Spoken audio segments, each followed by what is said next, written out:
இயேசு கிறிஸ்துவில் எனக்கு மிகவும் பிரியமான சகோதர சகோதரிகளே, அன்னை மரியாளுடைய அன்பு பக்தர்களே, இதோ நம்முடைய பாதுகாவலியுடைய பெருவிழாவை கொண்டாட இந்த நவநாட்களிலே நாம் தயார் செய்து கொண்டிருக்கின்றோம். நம்மையே அன்னை மரியாளுக்காக அர்ப்பணிக்க இதோ ஒவ்வொரு நாளும் திருப்பலிகள், மறையுரைகள் என்று சொல்லி கேட்டு நம்முடைய ஆன்மாவை தூய்மைப்படுத்தி கொண்டிருக்கின்றோம். ஒரு முறை 2 பெண்கள் ஒரு பஸ்ஸில் பயணம் செய்தார்கள். அப்படி பயணம் செய்கின்ற பொழுது 2 பேருக்கும் பயங்கர சண்டை. ஒரு பொண்ணு சொன்னாங்க, இதோ எனக்கு ஜன்னலை திறந்து விடணும், வெளிக்காற்று வரலனாக்க நான் செத்து போயிடுவேன் அப்படின்னு சொன்னாங்க. இன்னொரு பொம்பளை சொன்னாங்க, இல்லை ஜன்னலை மூடணும், எனக்கு வெளிக்காற்று பட்டாக்க ஆகாது, எனவே நான் செத்து போயிடுவேன் அப்படின்னு சொல்லி 2 பேருக்கும் பயங்கர சண்டை. கண்டக்டர் வந்தார். வந்து எவ்வளவோ அடக்கி பார்த்தாரு, என்னென்னமோ சொல்லி பார்த்தாரு, முடியல. கடைசியாக பின்னாடி சீட்லேருந்து ஒருத்தர் கண்டக்டரை கூப்பிட்டு சொன்னார், ஒரு 5 நிமிஷம் கதவை மூடு, ஒருத்தவ சாவட்டும், இன்னொரு 5 நிமிஷம் கதவை திறந்து விடு, இன்னொருத்தர் சாவட்டும், 2 பேருமே செத்து போகட்டும் அப்படின்னாரு. உடனே கண்டக்டருக்கு, ஏயா இந்த உனக்கு குலவேறி, அந்த பொம்பளைங்க சாவறதுல அப்படின்னாயா உனக்கு சந்தோஷம் அப்படின்னு சொல்லி கேட்டார். அதற்கு அந்த ஆண் சொன்னார், 2 பேருமே என் பொண்டாட்டி தாயா, இங்கேயே இப்படி தாங்க முடியலனாக்க வீட்டில் என் நிலைமை நினச்சிப்பாரியா அப்படின்னாராம். ஆம் பிரியமானவர்கள், இன்று மனிதர்கள் ஒருவருக்கு ஒருவர் எதிரியாகவே இருந்து கொண்டிருக்கின்றோம். யாருக்குமே உறவுகள் என்று சொன்னால் பிடிப்பது கிடையாது. பல்வேறு விதத்திலே சண்டை சச்சரவுகளோடு தான் வாழ்ந்து கொண்டிருக்கின்றோம். இன்றைய காலகட்டங்களில் மனிதனுக்கு எதிராகவே நிறைய தீமைகளை செய்து கொண்டிருக்கின்றான். ஆனால் அன்னை மரியாள் எப்பொழுதுமே நமக்கு ஆறுதல் தருகின்ற தாயாக, நம்முடைய துன்பத்திலே தோள் கொடுக்கின்ற தாயாக அன்னை மரியாள் விளங்குகின்றாள். ஹிட்லரை பற்றி நாம் நிறைய கேள்விப்பட்டிருப்போம் இல்லைங்களா? ஹிட்லர் எந்த அளவிற்கு யூதர்களை கொடுமை செய்தார் என்று சொல்லி, வதைத்தார் என்று சொல்லி நிறைய கேள்விப்பட்டிருப்போம். அப்படி சாலமோன் என்ற ஒரு யூதர், அவருடைய மனைவி, 2 பிள்ளைகள், ஆண் பிள்ளைகள் ஆகிய அனைவரையுமே கைது செய்து லேபர் கேம்ப் என்ற ஒரு கேம்பிலே அடைத்து விட்டார்கள். இந்த லேபர் கேம்ப் என்பது என்ன ரூல்ஸ் என்று சொன்னால், காலையிலிருந்து மாலை வரை வேலை செய்து கொண்டே இருக்க வேண்டும். என்னைக்காவது ஒரு நாள் உடம்பு சரியில்லை அல்லது வேலை செய்ய முடியவில்லை அப்படி என்று சொன்னால் கண்டிப்பாக அன்று அவர்களுக்கு சாவு நிச்சயம், அவர்களை கொன்று விடுவார்கள். இதுதான் அந்த லேபர் கேம்பினுடைய ரூல்ஸாக இருந்து வந்தது. எனவே இந்த சாலமோன் என்ற யூதரும் அவருடைய மனைவி, 2 ஆண் பிள்ளைகள் ஆகிய அனைவரும் அந்த லேபர் கேம்பிலே அடைக்கப்பட்டார்கள். இந்த சாலமோன் என்ற யூதருக்கு பெரிய பையனை பற்றி கவலை கிடையாது, சின்ன பையனை பற்றி தான் கவலை. ஏனென்று சொன்னால், பெரிய பையன் எப்படி இருந்தாலும் ஓகே, அவன் பொழைச்சிக்குவான், எப்படியா இருந்தாலும் சமாளிச்சுக்குவான், பிரச்சனை இல்லை. ஆனால் சின்ன பையன்தான் நோஞ்சானாக இருக்கிறான், அடிக்கடி உடம்புக்கு முடியாமல் போய்விடும். எனவே என்ன செய்வது என்று சொல்லி அவனை பற்றி தான் கவலை.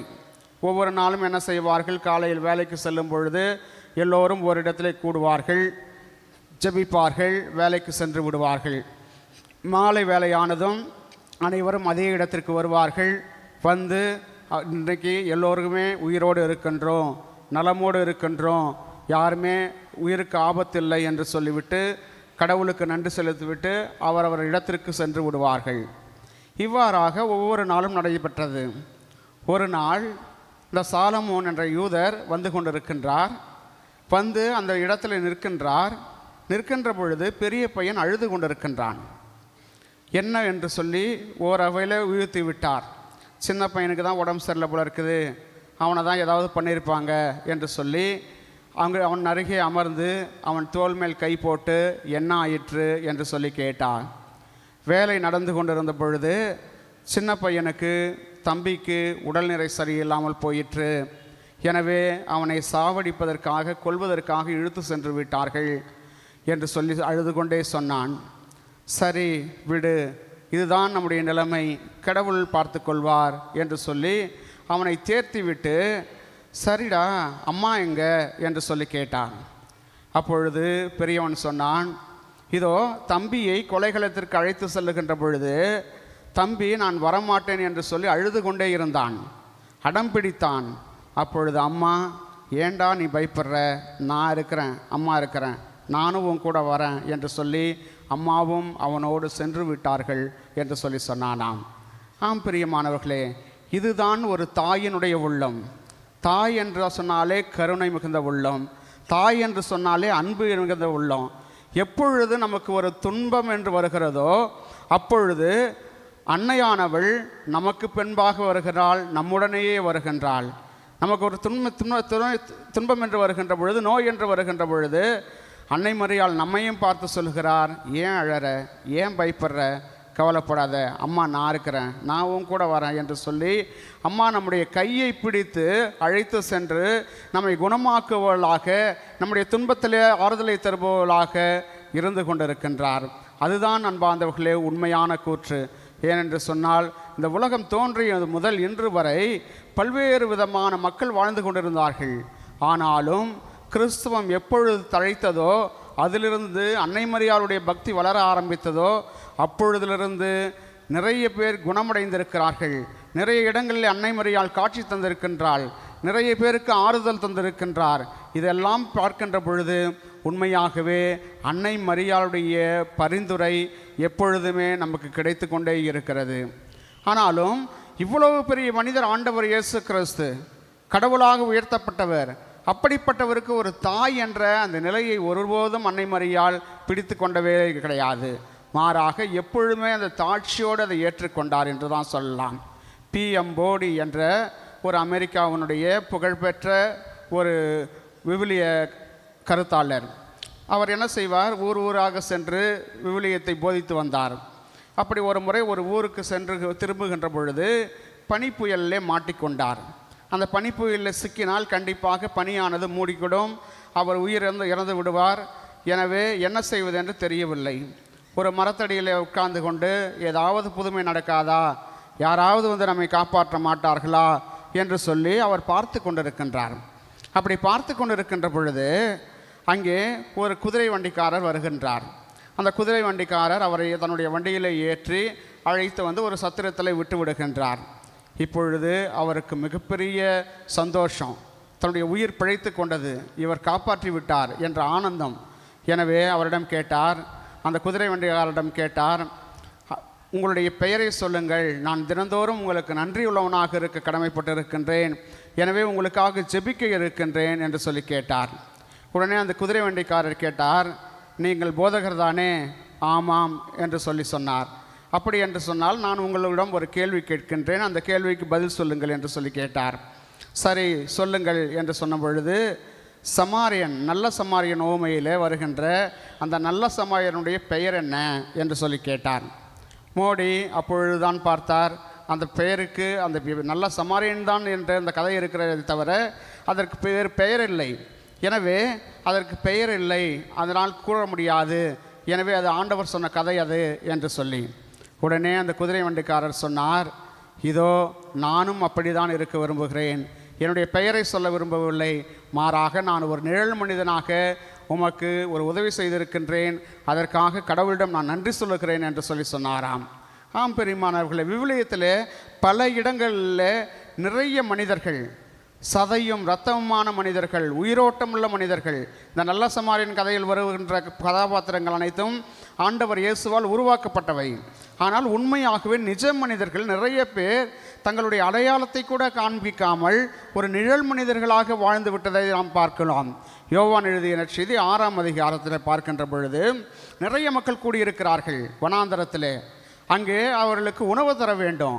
ஆண்டவர் இயேசு கிறிஸ்து கேட்கின்றார், இந்த மக்களுக்கு ஏதாவது உணவு தர வேண்டும் என்று சொல்லி கேட்கின்ற பொழுது சீடர்கள் சொல்லுகிறார்கள், இங்கே நம்மிடையே எதுவுமே இல்லையே, அப்படி இருக்கின்ற பொழுது நாம் என்ன செய்வது என்று சொல்லி கை விரிக்கிறார்கள்.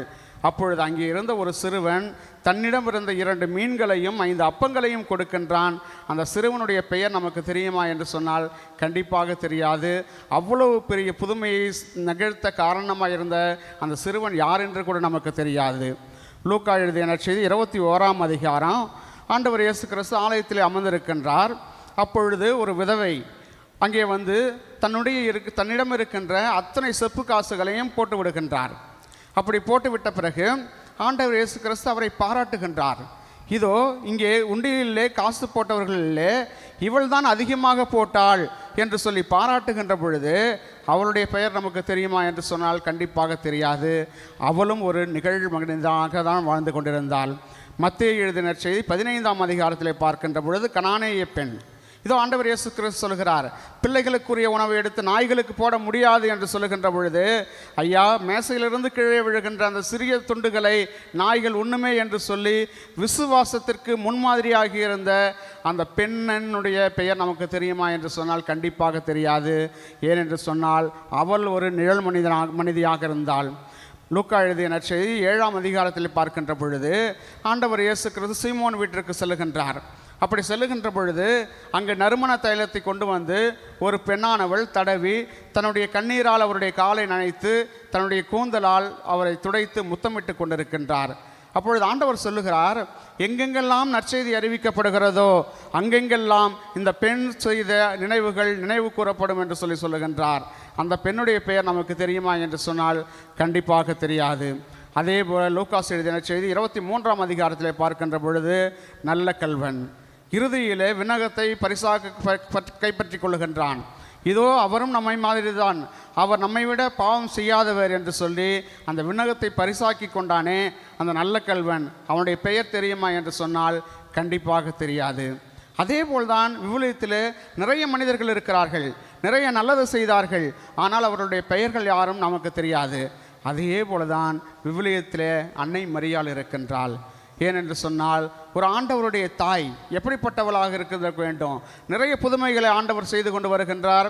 அப்படி செய்து கொண்டு வருகின்ற பொழுது தன்னையே பெருமை பாராட்டி கொண்டிருக்கலாம்.